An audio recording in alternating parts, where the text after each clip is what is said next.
ప్రభుత్వాల నిర్లక్ష్యం ఇక చెల్లదు. సెప్టెంబర్ 3 మహాగర్జనతో చరిత్ర సృష్టిస్తామంటూ ఎంఆర్పీఎస్ వ్యవస్థాపక అధ్యక్షుడు బిఎన్ రమేష్ కుమార్ మాదిగ పిలుపునిచ్చారు. తెలంగాణ రాష్ట్రంలో దళితులు, మాదిగలు, వికలాంగులు, వృద్ధులు, నిరుపేదలు దీర్ఘకాలిక వ్యాధులతో బాధపడుతున్నారని అన్నారు. పేదలు, చేయూత పింఛన్దారులు ఏళ్ల తరబడి మోసపోతూనే ఉన్నారని అసహనం వ్యక్తం చేశారు. ప్రభుత్వం తక్షణమే స్పందించి సమస్యలను పరిష్కరించాలన్నారు. లేని పక్షంలో పోరాటాన్ని మరింత తీవ్రతరం చేస్తామని హెచ్చరించారు.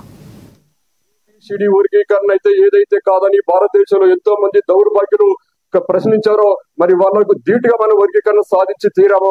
అదే కోణంలో ఇదే నేపథ్యంలో కూడా మనం వికలాంగుల హక్కుల పోరాట సమితి ఆధ్వర్యంలో గౌరవ మందకృష్ణ మాదిగ గారి ఆధ్వర్యంలో మన వికలాంగులకు కాళ్ళు, చేతులు, గుడ్డి ఉన్న వాళ్లకు మనం పింఛన్ సాధించి పెడితే జన్మంటూ మనకు రుణపడి ఉంటారు.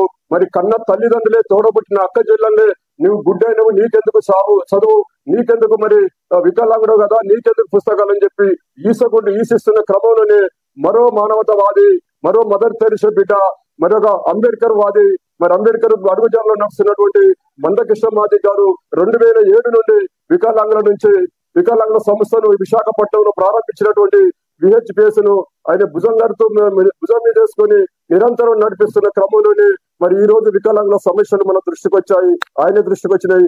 కాబట్టి ఆయనతో పాటు వీళ్ళ డిమాండ్స్ మనం ఎన్ని వర్గాలకు పనిచేసినా కూడా వికలాంగులకు పనిచేసి పెడితే మనకు ఎనలేని పుణ్యం ఉంటది. కాబట్టి వికలాంగుల హక్కుల పోరాట సమితి ఆధ్వర్యంలోనే మరి మాదిగ రిజర్వేషన్ పోరాట సమితి ఆధ్వర్యంలోనే మరి మాదిగ రాజకీయ పోరాట సమితి